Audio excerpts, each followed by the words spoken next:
Welcome to the DO Boxing Show. I'm your host, Dameon Okposio, and I wanted to talk about yesterday's event, which was the Mayweather-Connor McGregor event at Ontario Place at the Budweiser stage. It was an amazing event. It was really well promoted, and it was a great fan experience. I was taking notes the whole time, and even before when I was trying to go down, I had an objective of going down there. I wanted to witness how a well-promoted event was in terms of promotion of professional boxing or just promotion of boxing in total. You know, there's never been a promotion like that from Canadian promoters. Canadian promoters, as I've said in the past, don't really promote. They more put on events and then hope everybody shows up. There's not a lot of prep or hype or pageantry leading up to the event, and a lot of times because Canadian promoters don't really invest in the fighters and don't really invest in the game.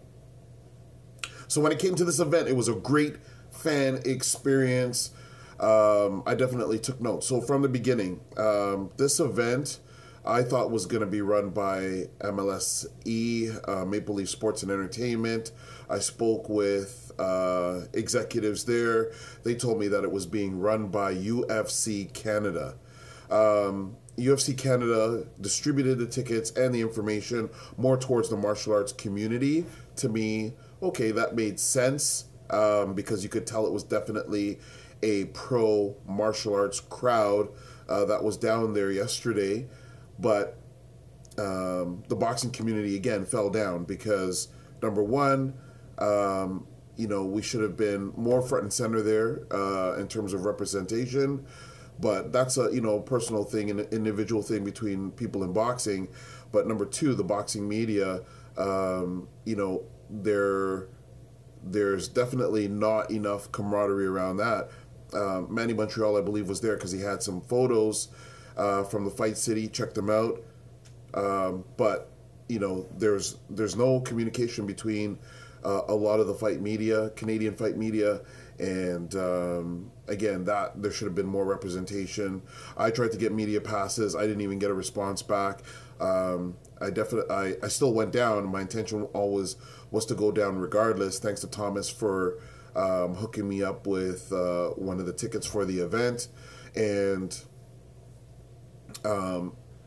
you know, on that logistical side, I'm not going to dwell too much on that. That's one of the things that it's a chronic problem with boxing that we have to get fixed as in terms of the boxing community. But this was a historic event. I'm glad I was there. Glad I was able to witness it. Man, it was just, it was a really fun time there. There was a 45-minute delay at the very beginning, and that's normal. That's normal for events. There's so many logistical parts to it and so many moving parts that sometimes you're going to have that. So I think in total, the event as scheduled would probably have been maybe an hour and 15 minutes, but the total running time of the event was about 2 hours and 20 minutes because of that 45-minute delay, and then in between there was a little bit of gaps here and there. There was one musical performance.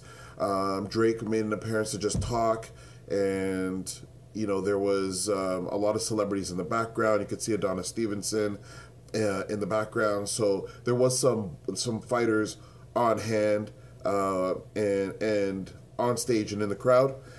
But it was really good for the fight fans. This is how you do a tour. And you know, when it comes to Oscar De La Hoya and Golden Boy, you know, if you want to promote an event, take notes. This is how you do it. You know, if Canelo and Triple G is the biggest fight, you know, for boxing this year, then do a world tour as well. You know, put it together. This has shown how you can throw something very cool together in a very short period of time, because you could tell that Showtime and Mayweather Promotions are going on the fly, but they're getting it done at the same time.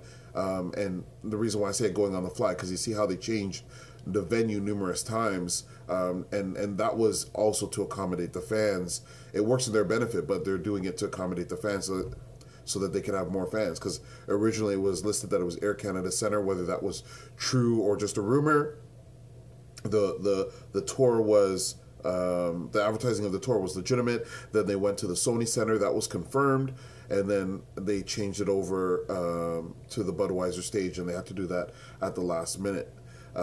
Again, you know, UFC Canada, even though they didn't reach out so much to the boxing crowd, they definitely had the place packed. I don't know how many people there were. There had to be between maybe 15,000 to 20,000 people, and that's just for a press conference. So the people will come out. Imagine if it was a fight. So it just shows that we have a really passionate fight community in the city of Toronto, and it's just a matter of, you know, tapping into that fight community properly by doing the right things. So for me, I had an objective. I took notes, and my objective was brand awareness with the DO brand. I was wearing my DO shirt, so I was definitely getting that. But I was also chatting with people. I brought prizes down. I gave away some prizes. You'll see that in one of the upcoming episodes. And I was able to give away the magazine, of course. A lot of the boxing people that were there had heard of it, even though I've been doing the magazine for a long time and distributing it everywhere. So it was like I hit off all of my objectives during that event, and I piggybacked on top of it. You know, if somebody else is going to bring so many people somewhere that's going to be affiliated with what I'm doing, that I'm going to take advantage of that. And that's what I feel the boxing community should have done, especially anybody that was going to be having any upcoming fights. They should have had flyers printed and be passing them out to people. You got 20,000 fight fans, and you're not going to promote your event even by handing out, like I was handing it out in the parking lot, doing my magazine and creating content by chatting with people outside in the parking lot. Like, you didn't have to rent someplace in the venue to do that. So, you know, I'm just thinking that it was a well-done event, and I think it was a great learning experience for me. Whether other people took away from that or not, that's going to be on them. And, you know, look for more upcoming events from the DO crew. Dameon Okposio presents. I'm going to have more of the actual press tour coming up, so stay tuned, and thank you for tuning into this episode. I'll say the customary outro that I have right now, which is, remember, you can always ask us any questions related to boxing by sending us a message through Twitter at DOKPOSIO, through email okposio@hotmail.com, and don't forget to subscribe through YouTube to get every episode of the DO Boxing Show.